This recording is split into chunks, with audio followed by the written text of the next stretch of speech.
नमस्कार दोस्तों, मैं कैलाश उपाध्याय कैलाश एस्ट्रोलॉजी में आपका बहुत बहुत स्वागत है। आज हम बात करेंगे चैत्र शुक्ल पक्ष के नवरात्रों के बारे में। नवरात्रि में माँ दुर्गा के 9 स्वरूपों की पूजा की जाती है। 9 दिन तक चलने वाले इस पावन पर्व में श्रद्धालु माँ दुर्गा की पूजा अर्चना करते हैं और देवी दुर्गा के 9 स्वरूपों को अलग अलग चीजों का भोग लगाते हैं। बता दें कि नवरात्रि का पहला दिन घट स्थापना के लिए होता है।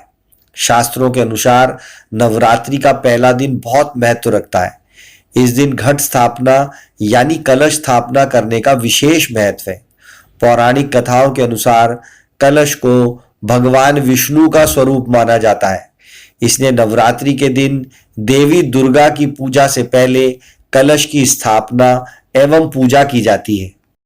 वर्ष 2022 में चैत्र शुक्ल पक्ष के नवरात्रे 2 अप्रैल शनिवार से 10 अप्रैल रविवार तक रहेंगे।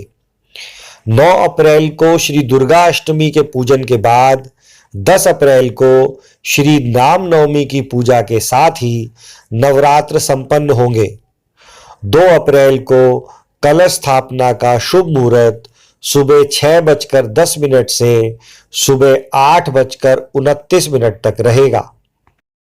नवरात्र तो विशेष होते ही हैं। नवरात्रों के अलावा चैत्र शुक्ल प्रतिपदा तिथि का बहुत महत्व है। ऐसा माना जाता है कि चैत्र नवरात्रि के पहले दिन ही मां दुर्गा का जन्म हुआ था और मां दुर्गा के कहने पर ही इसी दिन ब्रह्मा जी ने सृष्टि का निर्माण कार्य शुरू किया था। चैत्र शुक्ल पक्ष प्रतिपदा से ही हिंदुओं के नव वर्ष की शुरुआत होती है। आज ही के दिन गुड़ी पड़वा और युगादि पर्व भी होता है। इसी दिन से विक्रम संवत अर्थात हिंदू पंचांग का पहला दिन होता है। इसी दिन सूर्य की पहली किरण पृथ्वी पर पड़ी थी। 9 ग्रह, 27 नक्षत्र और 12 राशियों का उदय भी आज ही के दिन हुआ था। आज ही के दिन भगवान विष्णु ने मत्स्य अवतार धारण किया था और चैत्र शुक्ल पक्ष प्रतिपदा के दिन ही भगवान राम का राज्याभिषेक हुआ था। और भी कई महत्वपूर्ण घटनाएं आज चैत्र शुक्ल पक्ष प्रतिपदा के दिन हुई थी। यह दिन उल्लास, उमंग और खुशियों से भरा होता है। इस समय नई फसलें पककर तैयार होती हैं। सभी नक्षत्र शुभ स्थिति में होते हैं। किसी भी नए कार्य को आरंभ करने के लिए चैत्र शुक्ल प्रतिपदा सबसे शुभ समय होता है। इस दिन नवरात्रि के अवसर पर कलश स्थापना की जाती है। घरों में ध्वजा, पताका आदि लगाए जाते हैं तथा पूरा नववर्ष सफलतापूर्वक खुशी के साथ बीते, इसके लिए 9 दिनों तक फलाहारी व्रत रखकर मां की अखंड ज्योति जलाकर मां की आराधना की जाती है। तो आइए सबसे पहले बात करते हैं कलश स्थापना की। कलश स्थापना के लिए सामग्री, माता को लाल रंग बहुत पसंद है, इसलिए माता के लिए लाल रंग की चुनरी अवश्य खरीदें। इसके अलावा कलश स्थापना के लिए जल से भरा हुआ कलश, मौली, इलायची, लौंग, कपूर, रोली, साबुत सुपारी, साबुत चावल, सिक्के, अशोक या आम के पत्ते, एक नारियल, नारियल के लिए एक चुनरी, सिंदूर, फल फूल, फूलों की माला और माता के लिए श्रृंगार की सामग्री।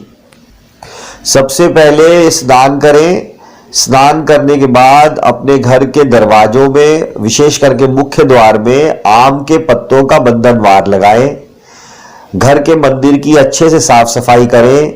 सबसे पहले भगवान गणेश का नाम लें, फिर मां दुर्गा का नाम लेके गाय के घी की अखंड ज्योति जलाएं। कलश स्थापना के लिए एक तांबे के लोटे पर रोली से पहले स्वास्तिक बनाएं और लोटे के ऊपरी हिस्से में मौली बांधें। अब इस लोटे में पानी भरें और गंगा जल मिलाएं। फिर इसमें कुछ सिक्के, दूब, सुपारी, इत्र और अक्षत डालें। इसके बाद कलश में आम के पत्ते लगाएं। आम के पत्तों के ऊपर एक नारियल को लाल चुन्नी में लपेटकर उसमें मौली बांधकर रखें।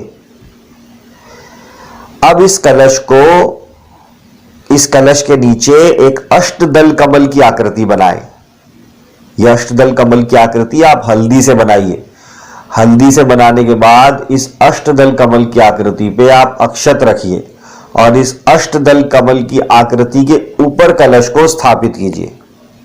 कलश स्थापना के साथ ही नवरात्रि के 9 व्रतों को रखने का संकल्प लीजिए और कलश स्थापना के साथ ही ऐसा माना जाता है कि माता की शक्ति वहां पे स्थापित हो जाती है और कलश स्थापना के साथ अखंड ज्योति जलाने का विधान है। इस वीडियो में हमने बात की चैत्र शुक्ल पक्ष प्रतिपदा के नवरात्रों की, प्रतिपदा तिथि के महत्व की, कलश स्थापना के मुहूर्त की, कलश स्थापना की विधि की। अगले वीडियो में हम बात करेंगे कि नवरात्रों में किस प्रकार की सावधानियां आपको रखनी चाहिए और किस प्रकार से विभिन्न पूजा विधि से माता को प्रसन्न किया जाए। तब तक के लिए आज्ञा। नमस्कार। आपका कल्याण हो।